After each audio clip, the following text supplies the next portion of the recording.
Hello, welcome back to the YouTube channel of Bethel Evangelical Free Church Hanley.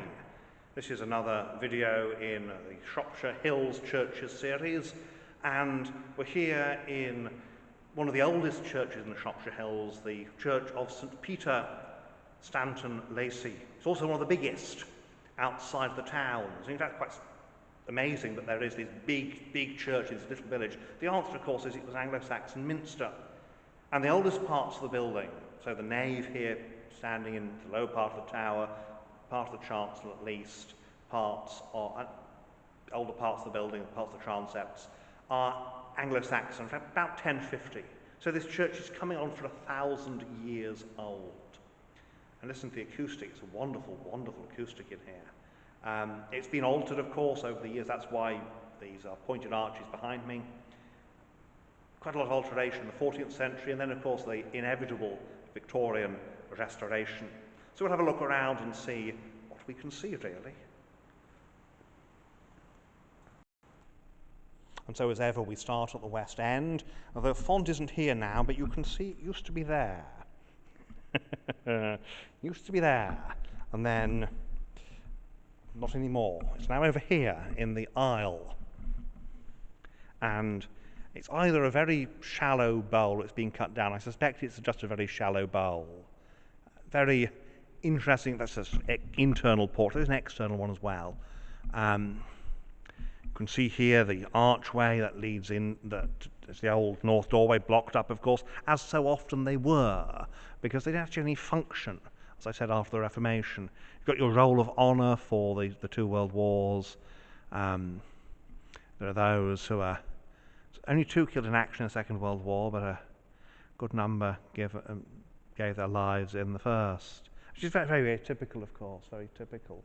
And as we move this way, move east, you've got here, the bells.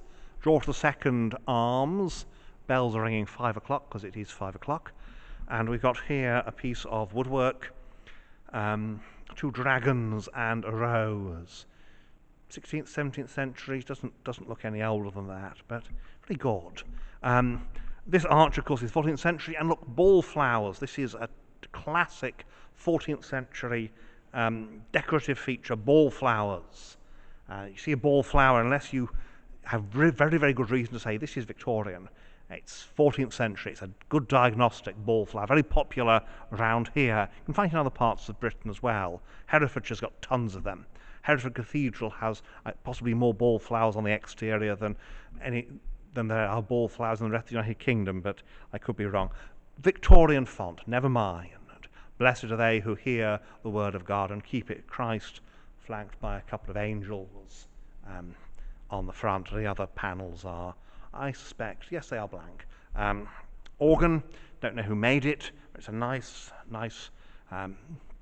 case, good old instrument. Bits of glass there, the windows have been broken at some point. All it takes, of course, is a tree falling and the window goes into a million little pieces. Victorian reredos, Christ, St. Peter, St. Christopher, and a couple of medieval monastic female saints. Probably, of course, one of them is going to be St. Milberger. That's be St. Milberger over that. I'm not sure who the other one is. St. Milberger is very important around here. East window, you've got Maria. You've got the Virgin Mary on one side. You've got St. John, the evangelist, on the other, and of course Christ, the Good Shepherd, in the middle.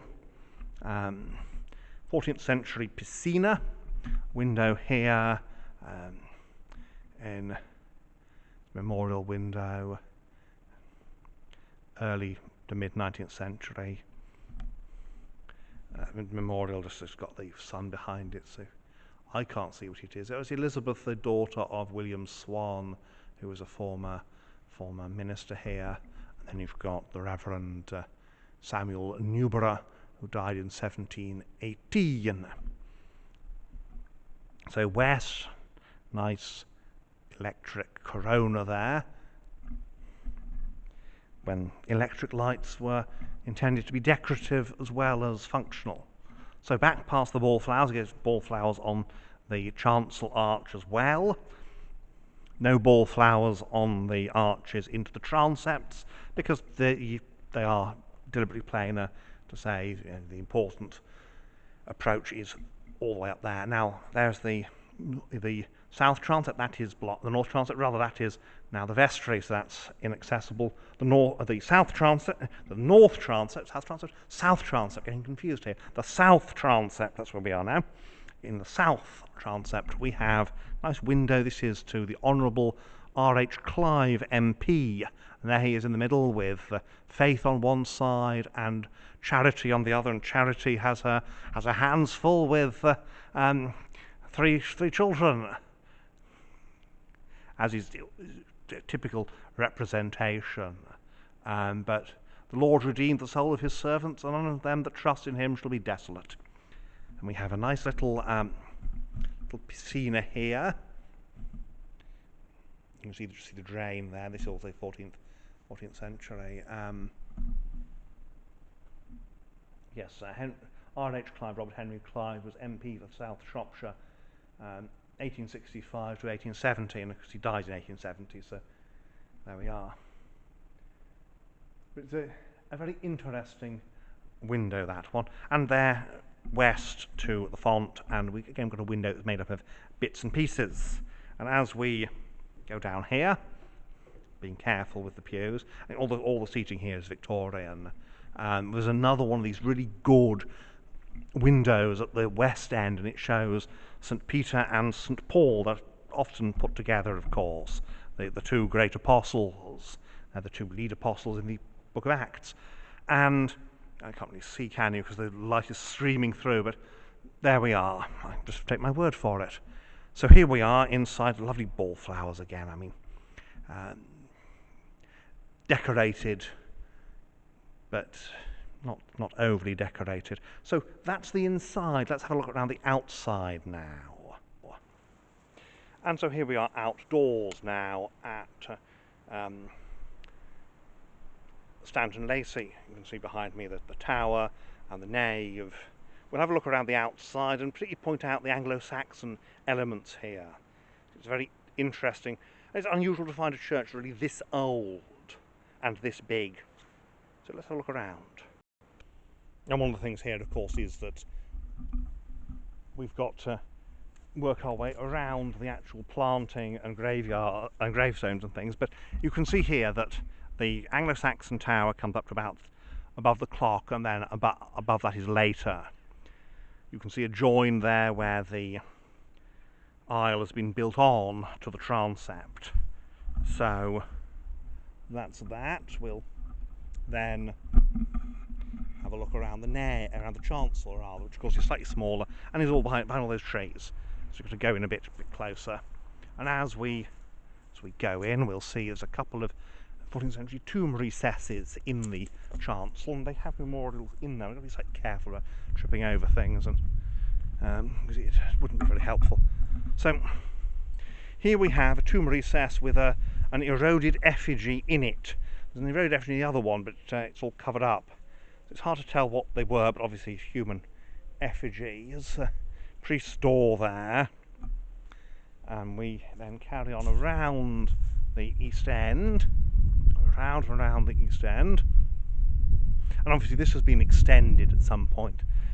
Very typically, as I've said, 13th century, you extend the east end because what you're trying to do is you are going for there's a new style of liturgy. The liturgy is now done differently.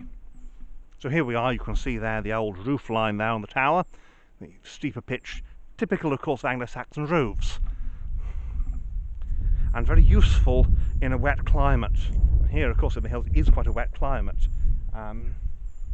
This is a notable actually in the churchyard. Look how green the grass is. Now they say, well, that's not surprising, grass is normally green. Yes it is, but this isn't a normal time. This is August of 2022 when it's very, very dry. Now here we have some Anglo-Saxon bits. This is the transept here, and you see that stone sticking out, that cross there, that's part of the Anglo-Saxon decoration. This is the stair that leads up to the tower. I think they actually ring from up there, but certainly access to the tower is up through there. And you've got these striations on the outside of the building, these stripes. Anglo-Saxon window was here. Best preserved is here, and you can see here these bar. Now, some of this is because remember Anglo-Saxons, most of the building they did was in wood, and some of this is reflecting wooden construction. These timbers standing out with, of course, the spaces between them. So very, very interesting.